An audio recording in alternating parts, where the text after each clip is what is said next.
हैं। कानपुर के बिठूर विधानसभा क्षेत्र के अंतर्गत पांडू नदी भारी बारिश के बाद उफान पर है, जिससे नदी पर बना डैम ग्रामीणों के लिए काल बन गया है। तस्वीरों में आप देख सकते हैं कि ग्रामीणों को पशु चराने और खेतों में जाने के लिए किस तरीके से खतरों से जूझना पड़ रहा है। प्रशासन में बैठे जिम्मेदार अधिकारी ने डैम निर्माण के दौरान घोर लापरवाही बरती है, जिसका खामियाजा ग्रामीणों को भुगतना पड़ रहा है। अब तक कुछ जिंदगियां डैम में डूबकर काल के गाल में समा गई हैं। इसके बाद भी प्रशासनिक अधिकारियों के कानों में जू तक नहीं रेंग रही और इस बीच ग्रामीणों ने खबर फास्ट के कैमरे पर अपनी आप बीती सुनाई।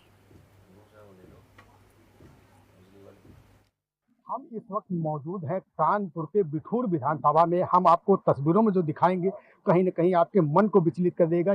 कानपुर की ये पांडू नदी है, जहां पर तमाम बार हादसे हो चुके हैं। अगर अभी फिलहाल की बात करें तो बीते एक महीने में 2 बच्चों की मौत हो चुकी है। आप साथ देख सकते हैं कि डैम बना हुआ है, यहीं पास में गांव बसा हुआ है। यहाँ से गांव से इसी डैम से होकर लोग अपनी खेती किसानी करने के लिए, जानवरों को चारा खिलाने के लिए यहाँ से निकलते हैं, अपनी जान जोखिम में डालकर यहाँ से निकलते हैं। लेकिन अगर बात की जाए विधायक से लेकर सांसद, प्रधान, तमाम जो जिम्मेदार अधिकारी हैं, कहीं न कहीं पूरी तरह से लापरवाही देखने को मिलती है। हमारे साथ तमाम लोग हैं, उनसे भी बात करेंगे कि ये जो डैम बना है यहाँ पर किस तरह से व्यवस्था होनी चाहिए। ये जो डैम बना हुआ है यहाँ पर एक महीने में कई हादसे हो चुके हैं, 2 बच्चों की मौत हो चुकी है। किस तरह की व्यवस्था होनी चाहिए यहाँ पर?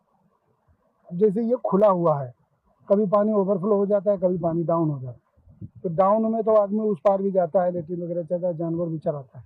लेकिन जब पानी ओवरफ्लो होता है तब भी वो लोग ये नासमझी काम करते हैं और इसी में हादसे हो जाते हैं।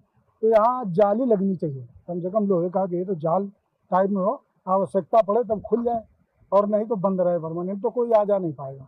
यही दुर्घटना से बचने की व्यवस्था है, ऐसा मेरा मानना है। कैसा? लेकिन उस तरफ यहाँ गांव जो ग्रामीण हैं उनके खेत भी हैं, जाना भी जरूरी है, तो सरकार की तरफ से या शासन की तरफ से कुछ व्यवस्था करनी चाहिए, नहीं करनी चाहिए? हाँ बिल्कुल, लेकिन यहाँ थोड़ी दूर बगल में 200 मीटर बाद एक पुल है नदी का, उस पुल से आवागमन की व्यवस्था है।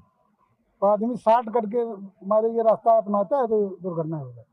क्या लगता है लोगों की लापरवाही भी है? बिल्कुल, लोगों की लापरवाही के चलते होता है।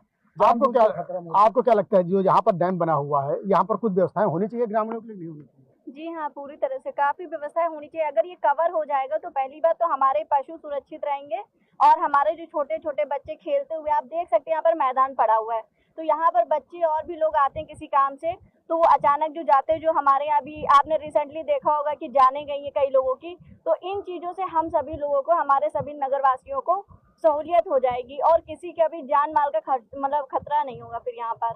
आपको क्या लगता है कि यहाँ पर जिस तरह से हादसा हुआ है, 2 लोगों की मौत हुई है, अब व्यवस्था करने की जरूरत है नहीं? बिल्कुल बिल्कुल जरूरत है, क्योंकि यहाँ मैदान है तो लोग जानवर चराने आते हैं और उनके जानवर नदी में कूदते हैं तो पीछे से वो भी कूदते हैं, तो कई हादसे हो चुके हैं। यहाँ चारों तरफ से जाली से कवर होना चाहिए। आपको क्या लगता है कि यहाँ पर जैसे बच्चों की मौत हुई है, उसके बाद भी कहीं न कहीं प्रशासन की लापरवाही देखने को मिल रही है, व्यवस्थाएं होनी चाहिए, नहीं होनी चाहिए? बहुत जगह पर हमने देखा है कि जहाँ छोटे छोटे बम्बे होते हैं तो वहाँ पे जो डैम बनाए जाते हैं पानी की रोकथाम के लिए, तो वहाँ लोहे की जालियाँ बना दी जाती हैं। लेकिन यहाँ प्रशासन की कहीं ना कहीं बहुत बड़ी लापरवाही है, जिससे लोगों को असुविधा भी हो रही है, जान माल का खतरा भी हो रहा है। जो जाली इसके ऊपर नहीं बनाई हुई है, तो कहीं ना कहीं प्रशासन की लापरवाही है। इसके ऊपर लोहे की जाली बनी होती है, बहुत सी जगह पर छोटी छोटी जगहों पर छोटे बम्बे होते हैं, और ये तो एक नदी है, इस पर बहुत जरूरी है बनना। ऐसे तमाम लोग जिन्होंने साफ तौर बताया कि ये पांडू नदी है, तब गहरी इतनी है कि यहाँ पर बच्चे अगर नहाने के लिए उतरते हैं तो हादसे हो जाते हैं। अभी एक महीने में 2 बच्चों की मौत हो गई थी। तमाम जो पुलिस बल ने यहाँ पर गोताखोर लगाए थे, कड़ी मशक्कत करने के बाद उन बच्चों के शव को बरामद किया था, लेकिन उसके बावजूद कहीं न कहीं प्रशासन की पूरी तरह से लापरवाही देखने को मिली। फिलहाल देखने वाली बात होगी कि आखिर प्रशासन की नींद कब खुलती है। कानपुर से कमलेश कुमार, खबर फास्ट।